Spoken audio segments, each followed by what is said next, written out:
Hello you lovely people, my name is Mr. b3cubed and welcome back to another video today. So we are sitting here in Photoshop, that's right, Photoshop, not Premiere. I was about to say Premiere. Anyway, so I've had a few requests down in the comments of the awesome circle transition video that I posted about a month back. Still loving that video, guys, because I sure am. I'm still loving that transition as well. But some people don't have After Effects, or don't know how to use After Effects, or don't have the patience to use After Effects, and they just want to know how to use it in Premiere. Now, there is a way to do it, and depending on where you come from, it could be slightly easier or slightly harder. I personally don't really care either way. I mean, actually, now that I'm kind of looking at it, it's actually kind of easier. Now that I've kind of messed around with it, preparing for this video.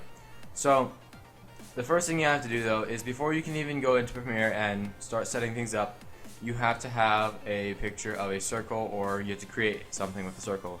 So I'm here in Photoshop. Now I apologize in advance for any noise in the background.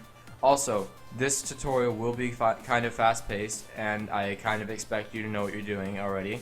So File, New here. I've already set up the preset, so you don't have to take up too much time. I'm going to call this Circle, and I'm just keeping it at 1000 by 1000 pixels and resolution of 300 pixels per inch. Background contents, make sure the background contents are transparent, and go ahead and push OK. Push the U key to select your ellipse tool. If it's not already on ellipse, click and hold to find your ellipse tool. Once you're on there, find the top left corner, click and drag out. Make sure you're holding shift to keep it nice and equal, and find the length that you want. So there you go, and then click on your fill color here, and then just go ahead and click the color you want. This is an awful color. I don't know what kind of color this is. That's coolish right there. And normally you'd save it under a PNG file right here, and then you just go ahead and do that. But because I've already created one, I'm not going to go ahead and do that. Again, sorry for making the Photoshop part faster a little bit.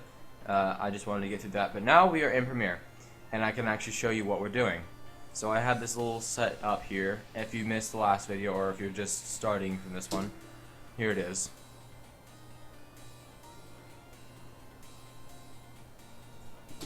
Alright, there you go. I think it looks pretty awesome. It's smooth and it's seamless. So let's go ahead and start with a new thing here. I'm just going to do all this good stuff. I'm going to make a custom preset at 60 frames per second because animations tend to look better like that. 1920 by 1080 and 1080, and then square pixels, making sure all that's all good. All the rest is good. I'm just going to call it sequence 2 because, you know, you can call it what you want, whatever. Sorry, I have kind of really bad allergies right now, so I might clear my nose a bit.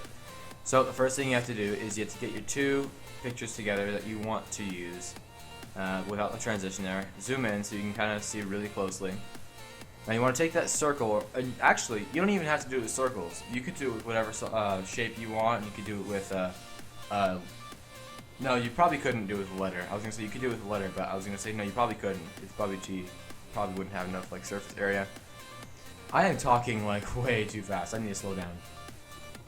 Anyway, take your circle or whatever shape and you drag it right on to top of these two right here. Go ahead and trim this down to about like a second and a half, maybe a little more, maybe less I should say. Get that all lined up here. That looks to be about good. And what we're going to do is we have our circle showing up right about here. And what we're going to want to do is we're going to click on the, make sure you have your effect controls open, and you're going to go into motion, and you're going to find your scale keyframe, and you're going to go ahead and type in 0 for that, so it makes it small.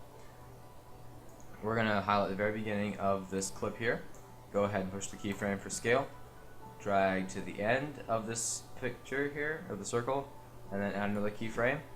And then find right about in the middle, so you can sort of see in the bottom timeline right about over here where the middle is. So just find the middle, and then what you want to do is just drag the scale keyframe up until it covers the entire screen, and boom, just like that. If you start playing it back, you already have your transition there. Now if you want to look just a little bit smoother, you can do is you can go ahead and select all your keyframes like that, right click, and for some reason it won't let me do this. Hello, come on. Okay, I don't know why it wasn't letting me do it before. You can choose easy in or ease out. Let's just try easy in for now.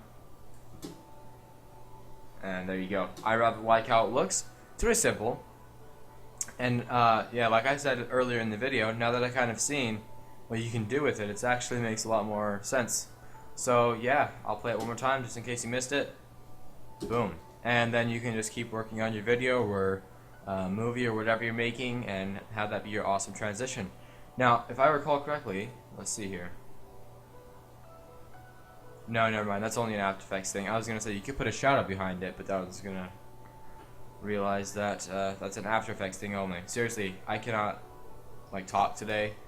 I just want to get this video out there so that you guys could have it.